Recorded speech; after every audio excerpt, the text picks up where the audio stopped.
L'ALCA, laboratoire, architecte, lutteur, chercheur, artiste. Les récits de ville sont une tentative de troquer les lignes trop droites de la ville contre un regard, un vécu, une histoire. D'entendre les voix bien souvent empêchées des laissés pour compte de l'histoire se faisant, de comprendre les habitudes de l'habité précaire et de faire advenir les hospitalités urbaines. L'ALCA, en quête de ces hospitalités, pose ses micros dans des lieux qui disent autant le répit dont on a besoin que l'inconfort de la ville. Aujourd'hui, nous écoutons Judith, qui était coordinatrice de la Cantina à Villeurbanne au moment de nos résidences en 2024. Ce tiers-lieu alimentaire est ouvert aux personnes qui n'ont pas la possibilité de cuisiner chez elles parce que logées à l'hôtel ou chez un tiers.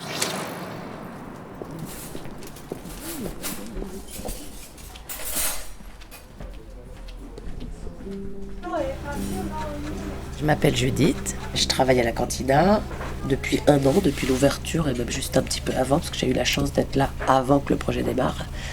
Le projet de la Cantina, tiers-lieu alimentaire, pour lutter contre la précarité alimentaire, c'est une réponse à appel à projet avec la mairie de Villeurbanne, les Restos du Cœur et l'association Le Mât qui porte cet îlot qui est sur ce grand parking là à Villeurbanne.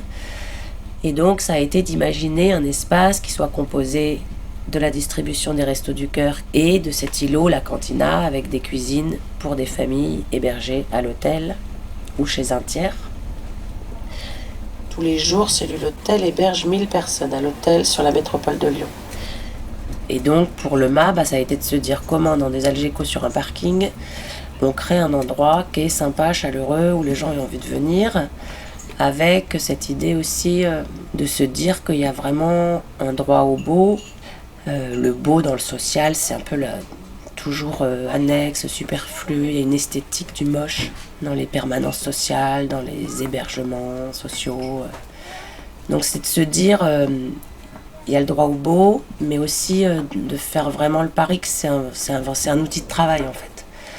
De se dire quand on arrive dans un endroit qui est chouette, sur lequel il y a eu de l'attention qui a été mise, et on espère que ça va diffuser quelque chose de l'ordre de l'attention à l'autre, de l'attention aux objets, de l'attention...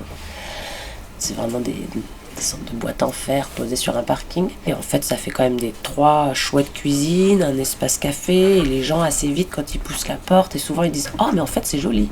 Il y a des gros fauteuils, de pouvoir se dire à un moment donné, on peut s'y réfugier parce qu'il y a besoin de s'assoupir une demi-heure, de bouquiner, de traîner, de regarder ce qui se passe sans rien y faire.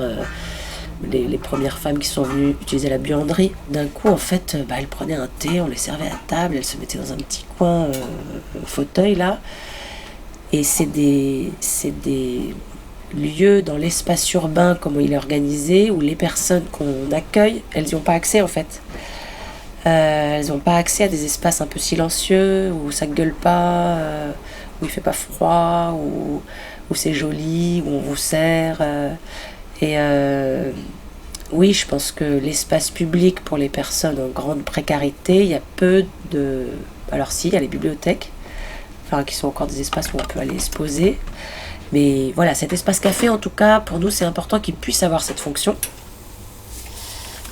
Et l'idée, c'est que le café, ça soit ouvert à tout le monde, donc aux habitants du quartier, aux voisins, aux partenaires, aux gens qui habitent dehors, qui ne peuvent pas accéder aux cuisines parce qu'ils ne sont pas à l'hôtel, mais ils peuvent venir au café, brancher leur portable, boire un café suspendu, passer 3 heures au chaud s'ils ont envie, et que ça se mélange. Et les gens de la rue qui viennent ici, ils viennent précisément parce que c'est pas un accueil de jour et qu'il y a d'autres gens qui viennent payer leur café, et ils disent au moins ici on n'a pas l'impression qu'on nous sert le café gratos, quoi. Et il y a à peu près 200 personnes qui fréquentent la Cantina. Il y a plein de nationalités différentes, il y a plein de cultures alimentaires différentes, d'âges différents. Les femmes sont relativement jeunes quand même, mais parfois il y a des générations différentes. Mais il se trouve que dans les couples, en tout cas, qui fréquentent la Cantina, c'est quasiment exclusivement les femmes qui cuisinent. Et donc c'est elles qu'on voit en mouvement, et les hommes sont plutôt soit à surveiller un petit peu les enfants, parfois, je sais pas, aller porter un peu la lessive à la buanderie ou attendre. Et sur ces 200 personnes, à peu près la moitié sont des enfants. Donc c'est aussi, la cantina, c'est aussi un endroit où il y a des enfants partout. C'est un public qu'on avait un peu sous-estimé quand on a ouvert cette cantina. Voilà, ils ont aussi des besoins spécifiques. C'est eux qui font tout le lien, parce que c'est eux qui parlent français. Donc ils ont beaucoup de poids sur les épaules aussi, ces enfants, parce que c'est eux qui s'occupent de beaucoup de choses au niveau administratif. Puis même nous, on leur demande, est-ce que tu peux dire ça à ta maman? Est-ce que... Donc à la fois, il y a un sentiment d'utilité ou de fierté de pouvoir, et en même temps, voilà, parfois ça fait beaucoup.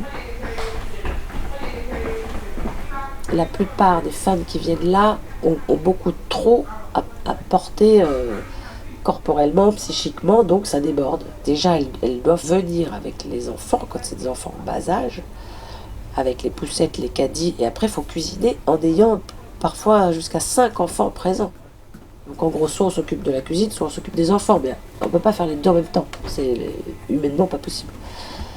Je pense à une maman qui vient avec ses 5 enfants, elle ne fait pas à manger, elle cuisine, quoi. Elle ne fait pas un gros plat de coquillettes, quoi. Elle cuisine, mais avec des trucs qui doivent lever, attendre, passer au four. Enfin, c'est extrêmement beau, quoi, de la voir faire et de sentir que... Je pense que ça, c'est de la force qu'elle va chercher, là, parce que sinon, tu le fais pas, quoi. Et c'est marrant, ça, je pense que la cuisine est vraiment un espace, j'ai envie de dire, presque ressourçant, parce qu'elles ont toute la banane, quoi.